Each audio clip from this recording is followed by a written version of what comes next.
Geeks and All Nerds in Between. My name is Megan, and I'm here with another character breakdown, and it is actually not a mutant, but this idea to do a character breakdown for this character came from a listener, actually, so thank you so much for that. And I can't believe I haven't talked about Maya Lopez before. So obviously we're going to talk about Maya Lopez, aka Echo. Echo first appeared in Daredevil Volume 2, Number 9 in November of 1999 as Echo. Then she appeared in New Avengers number 11 in September 2005 as Ronin. Then in Avengers Volume 8 number 44 in April 2021 as the Phoenix. So she has worn many, many hats. Maya Lopez really got handed the most main character trauma package imaginable.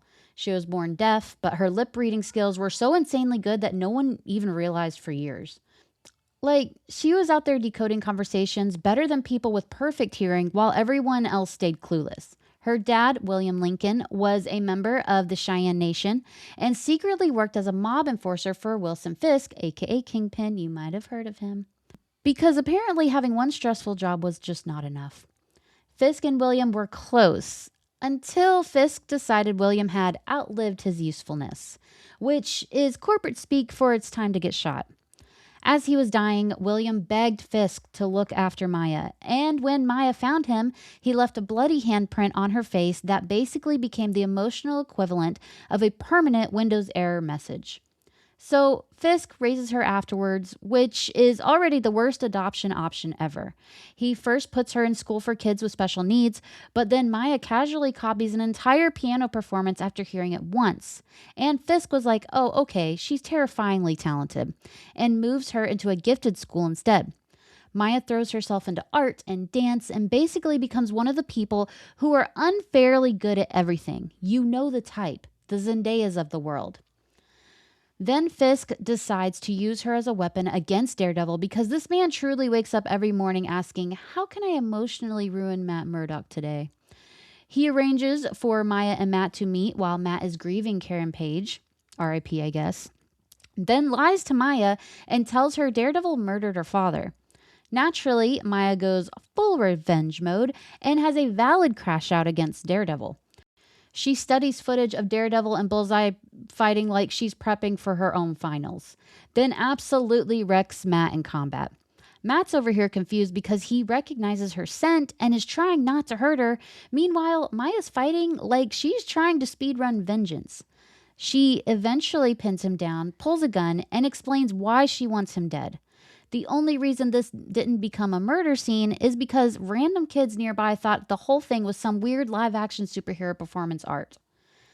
After a few more fights, Matt finally convinces her Fisk lied to her, and Maya responds in the calmest, most reasonable way possible. She shoots Kingpin in the face and blinds him. And it's fair. After that, Maya leaves the country to find herself, which mostly involves traveling the world, visiting art museums, and trying to emotionally recover from having the most exhausting childhood imaginable. She eventually returns to New York, hoping to reconnect with Matt, only to discover that he's already moved on, which is brutal. So she heads back to her father's reservation, reconnects with her roots, and goes on a vision quest in the woods. Inspired by stories about her father, Maya eventually starts performing in theater using sign language, dance, and music. Matt attends one of her performances, and when she kisses him goodbye, he already knows it's the kind of kiss that says, we're absolutely not emotionally healthy enough for this relationship. Then things somehow get even crazier because comics refuse to let anyone rest. Maya joins the New Avengers under the Ronin identity after Daredevil recommends her to Captain America. She infiltrates the Hand and the Yakuza in Japan, discovers Hydra's involved too because apparently every evil organization has a group chat together, and spends a lot of time trying not to kill ninjas even though they keep making that extremely difficult. She fights alongside the Avengers, uncovers rumors that Elektra is actually leading the Hand, and decided to stay in Japan to monitor things, which goes badly because Elektra eventually takes her out. Except not really, because comic book deaths have the same reliability as a low battery warning on a laptop, which is saying something because my laptop low battery means nothing to me. Maya gets resurrected by the Hand using dark magic and brainwashed with drugs, then rescued by the New Avengers. For a little while, she's running around under the evil influence, fighting her own teammates before Iron Fist and Doctor Strange basically perform the magical equivalent of a detox therapy.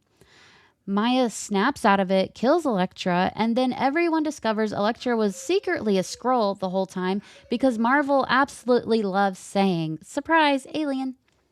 Afterward, Maya sticks with the New Avengers and lives at Doctor Strange's Sanctum Sanctorum alongside Luke Cage, Jessica Jones, and their baby, Clint Barton, and probably an unsafe amount of unresolved trauma. Clint becomes the new Ronin. Maya gives him her old armor, and the two eventually start dating after bonding over feeling out of place on the team, which I don't think it's talked about enough how busy Hawkeye's libido is in Marvel's comics. So I just wanted someone to know. She later survives a Skrull invasion, goes undercover as a stripper in Los Angeles, teams up with Moon Knight, and seemingly dies again after getting blasted by Count Nefaria. But years later, she pops back up alive because at this point, death for Maya is more of a temporary inconvenience than an actual obstacle. Then things go fully cosmic. Her life gets weirder. That's just how it's going to go. When the Phoenix Force comes back looking for a new host, Maya enters the battle tournament against a bunch of Marvel heavy hitters. Namor beats her nearly to death at the bottom of the ocean because fighting the King of Atlantis underwater is objectively unfair matchmaking. But the Phoenix sees something in Maya: resilience, adaptability, and probably the fact that she refuses to stay dead. She will not stay down. So the Phoenix resurrects her and chooses her as its new host. Meaning Maya Lopez, former dancer, assassin, avenger, theater performer, professional survivor of emotional devastation, literally becomes the Phoenix Force. As the Phoenix, she helps save reality itself, fights alternate universe threats, joins the Avengers officially, battles multiversal villains, travels through time to meet prehistoric Avengers, and eventually burns through the Phoenix power, protecting the multiverse. After losing the Phoenix, she leaves the Avengers and goes searching for her missing cousin, only to discover her cousin joined a wellness cult run by the Purple Man, who is Jebediah Kilgrave, because apparently Maya can't even investigate family drama without stumbling into supervillain nonsense. Through everything she's been through, whether it be betrayal, murder, resurrection, ninjas, alien invasions, toxic relationships, cults, or becoming a literal cosmic fire god, Maya never stopped trying to figure out who she really was. What makes Echo so powerful is that no matter how high the stakes are against her, or how many times the world tries to erase her because of who she is or what she was born without, she always comes back fighting louder and harder than ever before.